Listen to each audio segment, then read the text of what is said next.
27, mentre stava aiutando una famiglia rimasta con l'auto in panne, la procura ha aperto un fascicolo per omicidio stradale, sequestrati camion e telefonino dell'autista.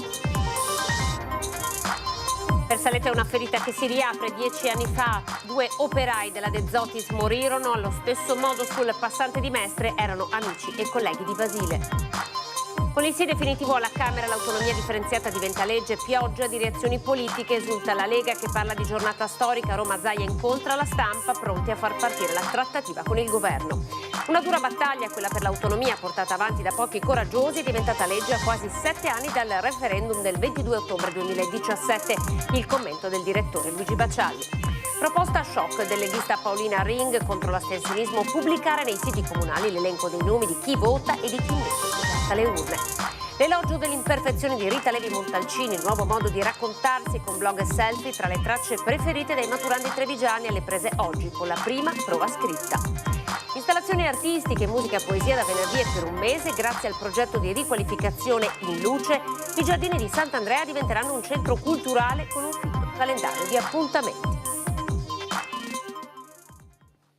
Il telegiornale di Treviso, buonasera, ben ritrovati in diretta. C'è un'ultima ora in apertura che vi dobbiamo dare, c'è stato un investimento mortale davvero poco fa, siamo lungo Viale Europa all'altezza del liceo scientifico Da Vinci, un'auto avrebbe travolto un ciclista che stava percorrendo quella strada. Dunque per noi sta raggiungendo il posto il nostro Christian Arboit e riusciremo a darvi maggiori informazioni nel corso di questa edizione del telegiornale. Purtroppo ancora la cronaca che le strade del nostro territorio ci restituiscono. E la cronaca con le tragedie delle strade ci porta lungo la A27 con la morte dell'operaio travolto da un tir mentre stava aiutando una famiglia che era rimasta in panne con l'automobile. La procura ha aperto un fascicolo per omicidio stradale. Ho sentito la dinamica, l'incidente ha portato soccorso a una famiglia, ha salvato una famiglia e ha perso la sua. Cosa poi fa male perché quando ti alzi la mattina lo vedi tutti i giorni, insomma. E mi spiace per la famiglia, non posso altro che portare le condoglianze perché è una disgrazia grande. Amico e vicino di casa, Denis D'Avanzo, carrozziere a Saletto, non riesce a trattenere le lacrime. Vasile Iosif in paese si era fatto ben volere da tutti, prima di trovare la morte sulla 27, gettando nella disperazione la moglie Laura e i 2 figli minori. Al cancello della villetta, dove viveva da qualche anno e che stava ristrutturando con le sue mani, c'è un fiocco nero. Laura è all'interno, ma sotto shock. A portare conforto l'amico di una vita, Vajorel, padrino del figlio minore, arrivato dalla Romania dopo la tragica notizia. Non ha detto molto, semplicemente ci siamo stretti e abbiamo pianto. Queste sensazioni non le puoi esprimere in un altro modo. È dura perdere qualcuno in questo modo, così rapidamente. Un modo tragico sul quale la Procura di Treviso vuole fare chiarezza. Vasile, 41 anni, stava raggiungendo il luogo di lavoro, un cantiere autostradale, quando vedendo un'auto in panne e una famiglia in difficoltà si è fermato per portare aiuto. Una volta sceso dal mezzo ha iniziato a sbandierare per indicare la presenza del veicolo. È qui, tra Vittorio Veneto Nord e Fadalto in direzione Belluno, che un tir lo investe e lo trascina per decine di metri. L'autista alla guida, un 55enne straniero ma residente nelle Marche, è ora indagato per omicidio stradale. Sotto sequestro sono finiti sia il mezzo pesante che il telefonino, perché non si esclude una distrazione. In corso tutti gli esami tossicologici, negativo l'alcol test. Vasile dal canto suo si sarebbe mosso per generosità, certo, ma anche forte della sua lunga esperienza proprio nella cantieristica su strada. Da quanto ne so era equipaggiato di tutto punto. Aveva anche l'elmetto, l'hanno trovato poco distante. Poco distante dalla casa di Vasile c'è la ditta dove lavorava, la De Zottis SPA. Siamo nel dolore, dicono i proprietari, ma quella di Saletto è una comunità attonita che parla di un atto di eroismo a partire dal sindaco. Ha scelto di fermarsi e di mettersi a disposizione, quindi per me ha compiuto un gesto eroico. Purtroppo non gli è stato riconosciuto. Era una persona molto calma, tranquilla, pacata, era molto amorevole nei confronti del figlio, della famiglia, ci ha veramente scosso. La cosa che più fa male perché tentando salvarsi una vita e alla fine ha perso la sua, un eroe. Che Dio la possa rendere più felice in quello mondo di là, credo. Un eroe. Per me è un eroe. Ed è una ferita che si riapre per Saletto. 10 anni fa 2 operai della De Zottis morirono travolti da un tir sul passante di Mestre. Erano entrambi amici e colleghi di Basile. Parlano i suoceri di Francesco Villace ed è un grande dolore, dicono. È un brutto ricordo, perché torniamo a riaffiorare i ricordi di una volta, 10 anni fa. Purtroppo dispiace.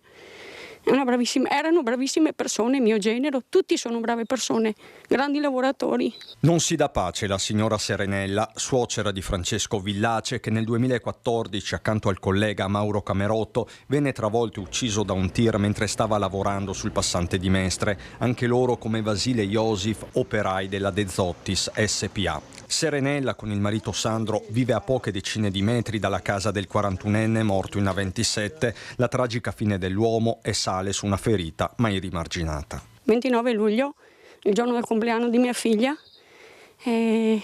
Cosa devo dire? Ho perso un figlio. Per fortuna ci sono le 2 bambine, ci sono i nipoti, però è una cosa difficile da dimenticare. No, hanno lavorato, mi sembra, un anno assieme, anche più. No, erano veramente amici e anche andavano d'accordo, perché Basile, che veniva qua, mi chiedeva sempre: Francesco, ancora adesso, perché ogni tanto si trovava e si parlava di nuovo di Francesco. I ricordi personali si alternano alle parole dei sindacati. La tragedia in A27 per Antonio Ventura e Alessandra Fontana della Filt CGIL è frutto di un mix di fattori, compresi i cantieri eterni su quel tratto di autostrada che modificano la viabilità e aumentano i rischi per chi è alla guida. Di morte sul lavoro parla la UIL con Roberto Toigo. Di certo, per chi resta sono solo lacrime. Si torna sempre indietro, no? Purtroppo bisogna sempre avere coraggio in avanti, e le robe che capita devo fare. Se lavora è quello, è un lavoro che quello. È un lavoro che ha un puntino, ha una marcia in più sul rischio del lavoro. Però ragazzi, le robe che capitano nella vita bisogna fare. Fa male, perché mio Francesco gli era una, mamma mia, che un genero. Era una roba grande. Purtroppo no. Mi dispiace per la famiglia di Ausil, no. Chissà che ebbe ne coraggio di andare avanti su moglie, con i 2 figli. Mi restano le bambine, è l'unico ricordo di mio genero, almeno quelle, però resta sempre qui, nel mio cuore. Siamo alla politica, è legge il disegno di legge sull'autonomia differenziata, all'alba l'approvazione, pioggia di reazioni, ve ne proponiamo alcune. Presenti 262, votanti 271, maggioranza 136, favorevoli 172, contrari 99, la Camera approva. Tutti d'accordo nel definirla una giornata storica. Il doppio sì alla Camera e al Senato fa diventare legge l'autonomia differenziata. Dopo una seduta a fiume, 172 voti a favore, 99 contrari, passa il DDL Calderoli. Una riforma realizzata dal governo Meloni, ma che ha indiscutibilmente un unico padre, la Lega. Grazie al grande lavoro del ministro Calderoli, grazie a Luca Zaia, al vice premier Matteo Salvini che l'ha posta al centro dell'agenda politica del nostro governo. Li ringrazia uno a uno Alberto Stefani, segretario della Liga Veneta e relatore dell'autonomia. Zaia da Roma convoca una conferenza stampa poche ore dopo la notizia. La lotta alle diseguaglianze, questa è la vera sfida, la sfida di un paese, come dicono gli esperti di federalismo, il federalismo è centripeto, cioè aggrega i paesi, il centralismo è centrifugo, li disgrega, quindi penso che sia un'azione anche verso l'unità. La Lega esulta ricordando gli esordi del referendum. I veneti avevano votato con la maggioranza assoluta, un plebiscito, il referendum nel 2017. Gli alleati orgogliosi meloniani non mancano di sottolineare il loro ruolo nella partita. Solo grazie al governo Meloni è arrivata l'autonomia differenziata. Forza Italia intanto manda un messaggio di unità. Questo provvedimento che finalmente comincia a dare un po' di autonomia a tutte le regioni d'Italia. Così il passionario in casa Lega, l'assessore regionale Roberto Marcato. Fratelli Italia dice che è merito della Meloni se abbiamo l'autonomia. Perfetto. Se questo è vero, i LEP, le deleghe non LEP devono arrivare entro 15 minuti e quelle non LEP bisogna trovare le risorse e farle arrivare anche quelle. Dobbiamo continuare sulla strada della responsabilità amministrativa, predica il presidente di ANCI Veneto in quota Lega Mario Conte. Non c'è un comune in Veneto che sia in dissesto o in predissesto finanziario, significa che la cultura del buon governo e la sensibilità nei confronti dei nostri cittadini fa parte del nostro DNA. Ecco, questo significa autonomia. Coloro che la temono sono coloro che sono abituati a chiedere esclusivamente aiuto a Roma. In aula tutta la notte la maratona notturna contro cui l'opposizione punta il dito. Durissimo questa mattina il segretario del Partito Democratico Veneto Andrea Martella. Si è consumato sulla pelle dei cittadini il vergognoso baratto fra autonomia differenziata e premierato. A Fratelli d'Italia il premierato, una riforma che scardina la nostra Costituzione, e alla Lega l'autonomia differenziata. Provvedimento che cristallizza le diseguaglianze del nostro Paese. Ora toccherà alla Regione portare avanti le intese riavviando le trattative con Roma. Pronto il Veneto a chiedere il via libera per quelle materie 9 non soggette ai livelli essenziali di prestazione. Tutto questo dopo la promulgazione della legge da parte del Capo dello Stato. Una dura battaglia, quella per l'autonomia, portata avanti da pochi coraggiosi, è diventata legge a quasi 7 anni dal referendum del 22 ottobre 2017. Il commento del direttore di Media Nord-Est, Luigi Baccialli. Scommettiamo che ora che l'autonomia differenziata è diventata legge, gli autonomisti spunteranno come funghi, perché è sempre così in Italia, no? C'è la carica iniziale, quelli che vanno avanti, che sfidano coraggiosamente il nemico, gli altri rimangono nelle retrovie, gli altri rimangono nelle trincee. Quando capiscono che si sta per vincere, allora saltano anche loro contro il nemico, no? E questo è diciamo una tecnica collaudatissima dalla politica italiana. In realtà si è fatto poco per l'autonomia. Dopo quel voto del 22 ottobre del 2017, 2.400.000 veneti sono andati a votare, ma poi un silenzio assordante. Non ricordo grandi interventi in Parlamento di nostri deputati o senatori che abbiano invocato l'autonomia, che abbiano aiutato per esempio la ministra Erika Stefani negli anni in cui c'erano i bastoni tra le ruote ad andare avanti. Quindi è stato un pugno di uomini, il presidente Zaia, il professor Mario Bertolissi, Matteo Salvini e tanti altri, Alberto Stefani, ovviamente a fare in modo che l'autonomia procedesse. Adesso è legge ed è triste pensare che non ci sia stato un afflato generale per arrivare all'obiettivo. È triste anche aver visto sventolare i tricolori in aula da parte di chi chiamava l'Italia fino a poco tempo fa il paese, di chi non capisce che nella Costituzione c'è l'autonomia, il titolo quinto, l'articolo 116, l'articolo 117 e il premierato, ci si oppone al premierato e ci si oppone quindi alla volontà popolare. Non è meglio fare eleggere un premier dai cittadini piuttosto che dai giochi di palazzo, dalle segreterie di partito, attraverso gli inciuci. Ecco, noi da domani toglieremo il counter, non conteremo più i giorni perché si è arrivati all'obiettivo, ma la bandiera dell'autonomia la teniamo perché c'è ancora molto da fare e non si può restare soli in un campo di battaglia, bisogna essere in tanti, bisogna essere un esercito. Vedremo venerdì, dopodomani a Montecchio Maggiore quanta gente ci sarà, forse sarà l'inizio della consapevolezza dei veneti che bisogna lottare fino alla fine e difendere le bandiere, soprattutto quelle millenarie, con le unghie e con i denti. Poi c'è la proposta shock del leghista Paolin, ieri sera a Ring, contro l'astensionismo, pubblicare l'elenco di nomi di chi va a votare e di chi invece diserta le urne. Io sto pensando a una proposta per pubblicare l'elenco dei votanti. Ogni comune pubblica chi ha votato e chi non ha votato. Rendere pubblica la lista dei cittadini che sono andati a votare, facendo per esclusione nomi e cognomi di chi invece diserta le urne. La proposta anti-astensionismo la lancia in diretta a Ring il leghista Giuseppe Paolin. I politici sono sottoposti al certificato penale e tutta una serie di incombenze per per evitare che siano dei ladri, al cittadino io chiederei solo di sapere se ha votato o no. Ma perché poi dove lo pubblicherebbe? Ma nei siti comunali. Immediata la reazione degli altri ospiti, contrario il Dem Zanoni. Non è una legge che rende obbligatorio pubblicare chi va a votare e chi non va a votare, che risolviamo il problema dell'astensionismo. Si risolve il problema dell'astensionismo cercando di essere coerenti e dando fiducia a questi cittadini che non vanno più a votare, facendo tutto il nostro dovere e cercando di risolvere i problemi dei cittadini. Sì, ma Zanoni, perdonami se ti interrompo, se demonizziamo la politica,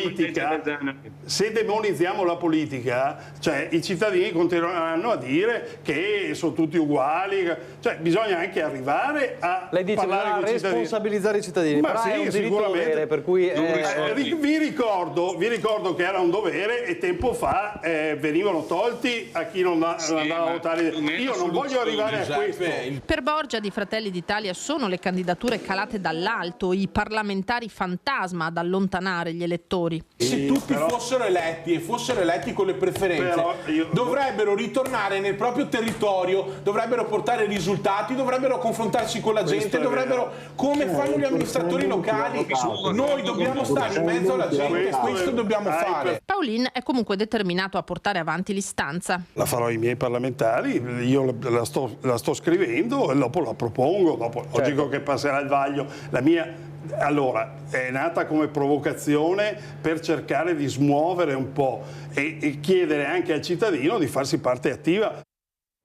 Torniamo alla cronaca. La morte di Filippo Simeonato rimane per il momento avvolta nel mistero. È stato fissato il funerale del 18enne trovato senza vita dalla mamma. L'ultimo saluto venerdì 21 alle 15:30. L'esame autoptico eseguito dall'anatomopatologo Alberto Furlanetto non ha chiarito la causa del decesso del 18enne Filippo Simeonato. Saranno decisivi i test tossicologici che scioglieranno ogni dubbio su questa morte improvvisa, ma per avere delle risposte bisognerà attendere alcune settimane. Il ragazzo è stato trovato dalla madre il 12 giugno scorso senza vita nella sua camera da letto. Accanto c'erano alcune bottiglie di birra e farmaci che Filippo prendeva abitualmente. Il 18enne infatti, con qualche problema di fragilità, da tempo era in cura con una terapia. Il sospetto degli inquirenti è quello di un mix di farmaci, alcol e altre sostanze, un'intossicazione che gli avrebbe provocato un arresto cardiaco non lasciandogli scampo. La procura ha subito aperto un fascicolo senza indagati per morte come conseguenza di altro reato, un atto dovuto per permettere di avviare le indagini da parte dei carabinieri intervenuti sul posto. Rimane sotto sequestro anche il cellulare di Filippo, che sarà visionato e consentirà ai militari dell'Arma di ricostruire le ultime ore e i contatti del giovane. Nel frattempo il pubblico ministero ha dato il nulla osta per il funerale, restituendo la salma alla famiglia. L'ultimo saluto a Filippo verrà celebrato venerdì 21 giugno alle 15:30 nella chiesa di Casale. Rimane lo sconcerto per la morte ancora inspiegabile di Filippo, una comunità sotto shock che si è stretta attorno alla famiglia del 18enne. L'omicidio di Margherita Ceschin questa mattina era stato fissato. L'incidente probatorio in tribunale a Treviso è saltato perché uno dei killer, Sergio Lorenzo, ha dovuto ricorrere alle cure dei sanitari in ospedale. Nulla di grave, ma l'udienza è slittata di ben 2 mesi, fissata nuovamente per l'11 settembre prossimo. In pratica, in quell'occasione il pubblico ministero raccoglierà le dichiarazioni dell'ex compagno di cella di Sergio Lorenzo, a cui il killer aveva chiesto di recapitare un biglietto ad Enzo Lorenzon, ex marito della vittima, nonché mandante del delitto per l'accusa, biglietto che sarebbe per gli investigatori una prova importante della loro responsabilità nel delitto. Quando il compagno di cella si era reso conto che il messaggio conteneva informazioni importanti per le indagini, aveva deciso di consegnarlo alla polizia penitenziaria. Escavatori, attrezzi edili, carrelli, elevatori, materiale rubato nel Padovano e ritrovato dai carabinieri a Castelfranco Veneto. Oltre 150.000 euro il valore della refurtiva recuperata dai carabinieri di Castelfranco. Si tratta di materiale rubato in 2 aziende del Padovano. 2 piattaforme elevatrici, un escavatore ed un braccio demolitore erano spariti lo scorso 17 giugno alla SA Montaggi di Gazzo Padovano. Ed ancora un escavatore idraulico, una macchina operatrice semovente e una benna miscelatrice per il calcestruzzo era il bottino di un colpo messo a segno qualche giorno fa in un cantiere dell'azienda edile Parolin Costruzioni Generali a Piazzola sul Brenta. Materiale che è stato trovato dai carabinieri nell'area esterna di un'azienda dismessa nella zona industriale di Via dell'Artigianato, là in Imaglia, a Castelfranco. Sono stati i militari durante un controllo a notare i macchinari fermi, poi l'accertamento attraverso i numeri di matricola che hanno consentito di risalire alla provenienza. Secondo gli investigatori, molto probabilmente la refurtiva era stata sistemata nella zona dai ladri, che poi sarebbero tornati a recuperarla in un secondo momento. I macchinari sono stati restituiti alle 2 aziende padovane. Le indagini ora dei carabinieri per risalire all'identità dei malviventi. Sono state anche acquisite le immagini delle telecamere di videosorveglianza della zona. È stato fermato dai carabinieri lungo la Feltrina, nella zona di Crocetta del Montello, un 38enne di Setteville in provincia di Belluno. È stato denunciato per detenzione di sostanze stupefacenti, porto di oggetti atti ad offendere e guida in stato di ebbrezza. L'uomo nella notte tra lunedì e martedì è stato bloccato dai militari dell'Arma, sottoposto all'alcol test, è stato trovato positivo con un tasso di 2 grammi per litro. Non solo, controllando l'abitacolo e le tasche, i militari hanno anche ritrovato un coltello a serramanico e ben 7 boccette di metadone che gli sono state sequestrate. Oltre la denuncia, per lui è scattato il ritiro della patente. Ed oggi si festeggia la giornata mondiale della drepanocitosi. Cogliamo l'occasione per parlare del caso di una macchina danneggiata ad una ragazza affetta proprio da questa malattia. Trovare che le persone ti offendono perché hai parcheggiato là senza chiederti il perché, o che addirittura, come è successo a me, di strisciare la mia macchina, che io finisco di lavorare e trovo delle strisce sulla mia macchina perché è parcheggiato su un posto invalido. Questo mi ha portato a dire: ci metto la faccia. Questa è la denuncia di Agat, una ragazza che soffre di drepanocitosi, malattia della quale si celebra la giornata mondiale. Nata in Congo, residente a Paese dal 2001, le è stata rigata la macchina correttamente parcheggiata nello stallo riservato ai disabili, nonostante il contrassegno esposto che dimostrasse l'invalidità. L'assenza di sintomi visibili legati alla malattia e forse anche il colore della pelle della ragazza potrebbero aver spinto l'autore del gesto a compiere il vandalismo. Quelle persone che hanno le patologie invalidante invisibile parcheggiano, hanno tutti il diritto di avere contrassegno di invalidità con le percentuali varie e quindi parcheggiano sui posti invalidi. Agat soffre di una malattia definita da lei stessa invisibile. La drepanocitosi è una forma di anemia genetica che per un difetto dei globuli rossi non permette all'ossigeno di circolare nel corpo, intasandolo e provocando forti dolori. Patologia non curabile per la quale si può solamente attenuare la grande sofferenza attraverso donazioni di sangue e una cura quotidiana di forti antidolorifici. Non a caso Agat ha da sempre un forte legame con l'Avis. Anziché giudicare direttamente una persona o strisciare la macchina o portare odio, stiamo più attenti, forse essere più predisposto ad aiutare che ad insultare. È evaso dagli arresti domiciliari un 56enne di Trevignano con diversi precedenti. Ha pensato bene di andare a bere qualcosa al bar. I carabinieri, una volta accertato che non si trovava dove avrebbe dovuto, ovvero presso la sua abitazione, lo hanno rintracciato nel locale pubblico. L'uomo ha tentato la fuga cercando di scappare attraverso una finestra del bar, ma il tentativo non è andato a buon fine, è stato subito bloccato e arrestato. Per la pagina economica vi raccontiamo di un plafond da 20 milioni per le imprese dell'artigianato e del commercio messo a disposizione da Centro Marca Banca a supporto degli investimenti per la transizione digitale e green.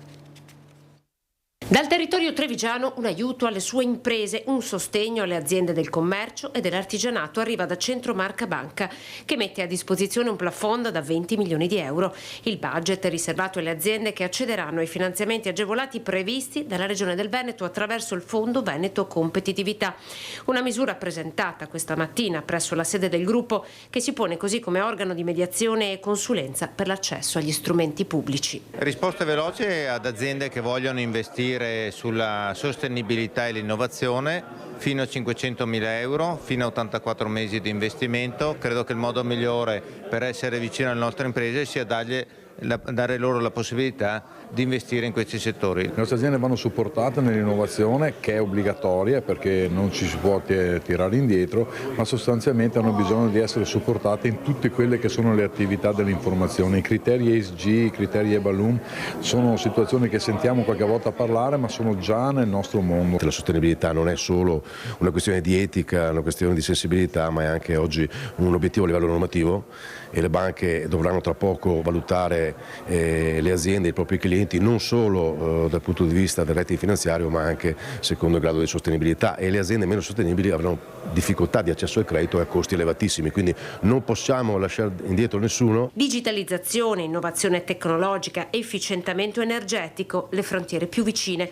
Un treno che le nostre aziende non possono perdere, ne è convinto Oscar Bernardi, presidente Confartigianato Marca Trevigiana. Pensiamo per un attimo al tema del passaggio generazionale, quanto in difficoltà possono essere oggi le nostre aziende. I giovani oggi, gli stessi figli, molte volte non vedono interessante l'azienda del padre, perché magari è gestita come magari non gli piacciono a loro, quindi è assolutamente importante che ci siano dei fondi speciali che diano la possibilità a questi giovani di poter interagire e quindi prendere in mano le redini dell'azienda dei genitori. L'iniziativa, in collaborazione con le associazioni di categoria provinciali dell'artigianato e del commercio e con i rispettivi consorzi di garanzia Fidi.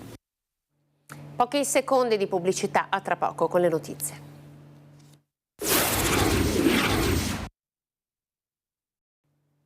Il telegiornale di Treviso ancora, ben ritrovati. Allora siamo in grado ora di collegarci telefonicamente con Christian Arboit, che come dicevamo in apertura si è recato subito sul posto. Siamo lungo Viale Europa a Treviso, dove c'è stato davvero poco tempo fa un investimento mortale. Christian, sei in onda, sei in diretta, buonasera.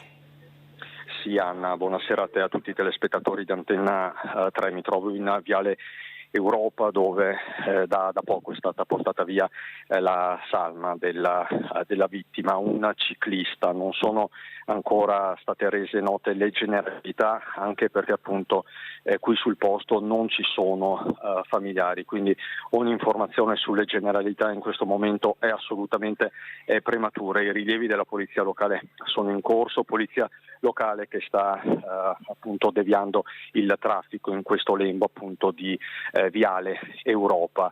La dinamica sembra abbastanza chiara, c'è un'auto parcheggiata, forse la vedete dalle immagini, si tratta di una Fiat, di una berlina di colore scuro. A terra c'è questa bicicletta, c'è del sangue, ci sono delle tracce evidenti dello scontro. In questo momento non so dirti dov'è avvenuto lo scontro, vedo appunto le tracce a terra, però per l'appunto in questo momento è tutto in evoluzione, come ti dicevo i rilievi sono in corso. È fermo anche l'automobilista che con ogni probabilità ha investito questo ciclista.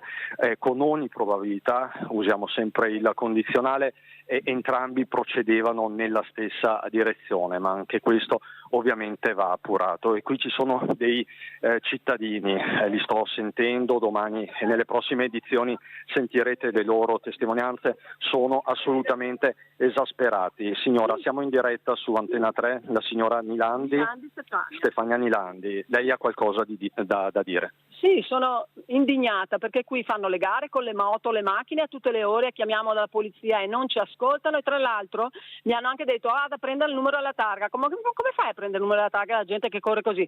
Devono mettere dei rallentatori, qui le rotonde hanno fatto più danni di tutto il resto. Pochi giorni fa tra l'altro c'è stato un incidente analogo, fortunatamente senza feriti gravi. Ha tirato giù il palo della segnaletica stradale, questo qui che andava, secondo me era il cellulare, perché per aver fatto una roba del genere è incredibile come è volato il palo, e lui dall'altra parte della corsia della pista ciclabile.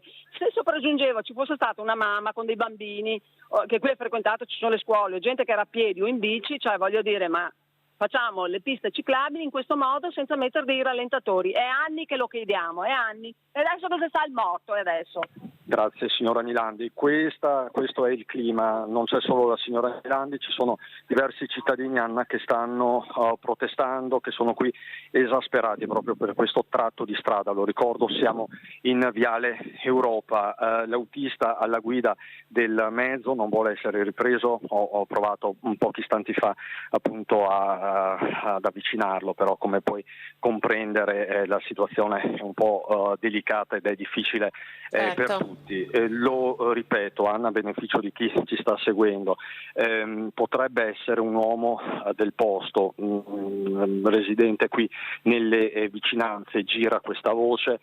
Nell'immediatezza c'è stata parecchia preoccupazione anche da parte di tante mamme che si sono recate sul posto, c'erano anche diversi ragazzini. Quando sono arrivato c'era il sospetto che si trattasse per l'appunto di un giovane, di un ragazzo. È la zona anche delle scuole, tante mamme, tante persone sono rientrate pochi minuti fa. Insomma, tutto in corso. Questa parte di Viale Europa è al momento bloccata in una sola direzione, quindi la circolazione, possiamo dire sempre a chi è a casa, comunque sta fluendo. L'area dello scontro, l'area di questo ennesimo incidente stradale è delimitata, come potete vedere anche sì, lo vediamo, immagini. Cristian, lo stiamo vedendo nelle immagini, stiamo mandando a ripetizione le immagini che ci hai mandato, dove appunto si vede l'auto, la berlina e poi la bicicletta a terra, questa pista ciclabile che appunto stiamo vedendo, e abbiamo ascoltato la tua voce, grazie anche per la testimonianza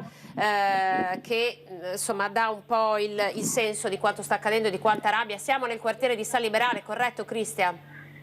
Assolutamente sì. Siamo nel quartiere di San Liberale. Zona. Siamo in questa zona. Grazie al nostro Cristian Arboito. Ovviamente ulteriori dettagli nella prima edizione domani dei nostri telegiornali e nei telegiornali della sera, dove daremo un nome anche a questa vittima dell'ennesima tragedia della strada. Grazie Cristian per il tuo lavoro. Noi andiamo avanti con il nostro telegiornale, siamo al progetto In Luce. I giardini Sant'Andrea a Treviso brillano di nuova luce, installazioni artistiche, musica e poesia. Dal 21 giugno per un mese un progetto di riqualificazione importante per il territorio. Dobbiamo restituire a questo luogo dignità e rispetto, e lo facciamo attraverso la cultura. Treviso si appresta a celebrare la rinascita di uno dei suoi luoghi più emblematici, i giardini di Sant'Andrea, grazie al progetto In Luce a partire dal 21 giugno. Non più luogo di degrado, ma luogo di cultura, luogo di inclusione, luogo di confronto e luogo di crescita all'insegna dei giovani, dell'arte contemporanea. Oggi partiamo con un progetto che durerà 30 giorni, l'obiettivo è quello di prolungarlo, già dall'estate prossima sarà tutta l'estate, ma l'obiettivo è che diventi un luogo permanente di cultura, 365 giorni all'anno. Il Cuore Verde di Treviso si prepara a lasciarsi alle spalle un passato di degrado e insicurezza. Il progetto, guidato dalla direzione artistica di Giulia Abate, punta a riscoprire e valorizzare il potenziale di un'area che sembrava dimenticata, facendo dell'arte il motore di un cambiamento profondo. Una varietà di offerte, perché dal picnic ai laboratori d'arte, ai talk, al fine che appunto il turista e il cittadino possa fruire di questo luogo in maniera anche diversa e avvicinarsi di più all'arte. Per un intero mese i visitatori potranno immergersi in un fitto programma di eventi e attività in plein air. Installazioni artistiche, performance musicali e recital poetici animeranno questo spazio, trasformandolo in un vero e proprio salotto culturale a cielo aperto. Tra le novità più intriganti spiccano il telefono del vento, una cabina telefonica per confidare segreti e desideri. Entra nel cuore e chiudi la porta. C'è del disordine, ma non importa. Il posto è bello, solo un po' scuro, ma se fai luce staremo al sicuro. E una panchina bianca che invita i passanti a lasciare un segno del loro passaggio. Questo spazio verde si trasformerà in un moderno centro di cultura e socialità. Street art, urban art, interviste con importanti artisti, espressioni culturali più varie. Da qui può iniziare veramente un ragionamento di recupero di tanti aspetti, ma soprattutto di attenzione verso l'arte contemporanea. E siamo alla prima prova di maturità, il tema, l'elogio dell'imperfezione di Rita Levi Montalcini e il nuovo modo di raccontarsi con blog e selfie, le tracce prescelte dai maturandi. C'erano delle tracce, devo dire, interessanti che hanno colto secondo me lo spirito del tempo che sta andando. La poesia di Ungaretti, una testimonianza diretta e toccante dell'esperienza della guerra, la prosa di Pirandello che invita a riflettere sul rapporto tra uomo e macchina nell'era del progresso. Poi la guerra fredda con la bomba atomica analizzata dallo storico Giuseppe Galasso e Rita Levi-Montalcini con il suo elogio dell'imperfezione. Profili, selfie e blog con Maurizio Camillito.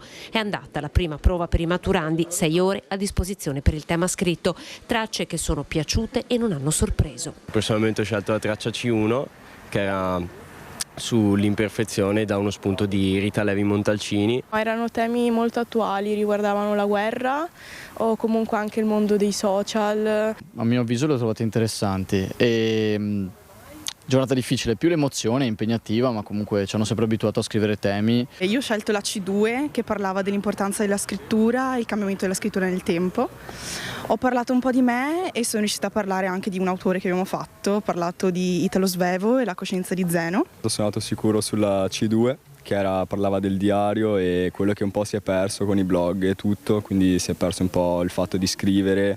Pensavo peggio, invece penso sia andata anche bene. Cosa ha scelto? Ho scelto la traccia B3, quella inerente al silenzio. Le prime due diciamo che non ero pronto e basta. Delle altre bene o male non mi piacevano perché non ci trovavo qualcosa di personale. Sguardi distesi, ora è tempo di archiviare il vocabolario e pensare già alla seconda prova, quella di indirizzo, ma il più temuto resta l'orale. Domani greco sì, diciamo che mi spaventa un po' di più, però speriamo qualcosa su Platone. Domani sono abbastanza tranquillo, abbiamo la prova di grafica, però ho sempre preso bei voti, quindi... Dobbiamo creare un progetto, un logo, dipende cosa ci viene fuori, però non mi preoccupa meno di tutti. Io ho diritto economia, quindi speriamo bene, dai. L'orale mi preoccupa di più, sì.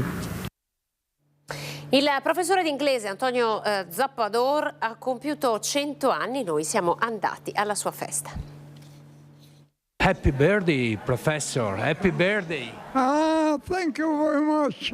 100 years is a very, very long time. Yeah, very long time, of course. Treviso festeggia il 100° compleanno di un uomo che ha lasciato un'impronta indelebile nella comunità, il professor Antonio Zappador. Riaffiorano tanti ricordi in questi momenti, molti ricordi legati soprattutto ai suoi lunghi anni di insegnamento. Sì, l'insegnamento, i viaggi, alle avventure, alle cose belle che ho visto.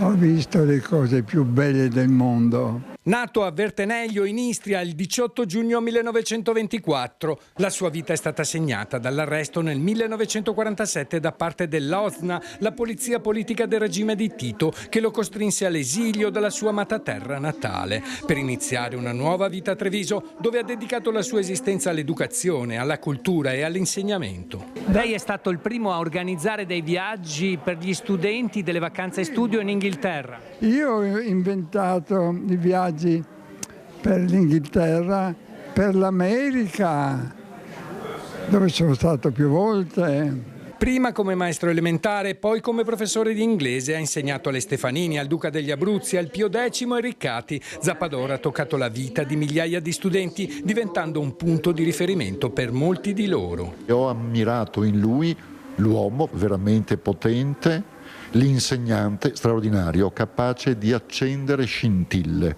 La sua passione per l'insegnamento si è estesa oltre le aule scolastiche, assumendo ruoli di traduttore al tribunale e corrispondente in lingua inglese per la Camera di Commercio. Zappador è stato anche presidente della Società Dante Alighieri e ha collaborato attivamente con l'Ateneo di Treviso. Il sindaco Mario Conte gli ha consegnato una pergamena a nome della città. Che vuole essere un abbraccio da parte di tutta la comunità per questi primi 100 anni. È un abbraccio tanto grande e affettuoso. Adesso andiamo a farci secondi. Il professore, simbolo di resilienza e di dedizione alla cultura, ha voluto infine fare ai telespettatori di Antenna 3 un augurio. My dear friends, I'm very happy to meet you and wish a long and happy life.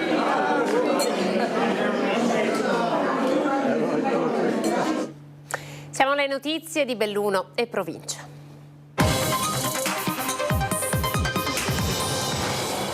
Sigle sindacali e associazioni datoriali bellunesi hanno presentato congiuntamente l'iniziativa Un aiuto subito, un conto corrente dedicato al supporto delle famiglie dei caduti sul posto di lavoro.